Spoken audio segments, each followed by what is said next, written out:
ఏం తింటున్నా అన్నమ్మ ఏం వేసుకొని తింటున్నా మజ్జిగనా ఎందుకు మజ్జిగేసుకొని తింటున్నా అదేంటి ఎందుకు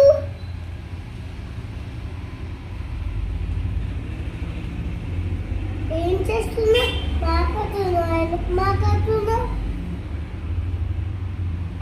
ఏంటి నేను ఫోన్ చేస్తున్నానా ఎవరితో మాట్లాడుతున్నా చూపిస్తాను నేను అత్తకి చేస్తా అత్త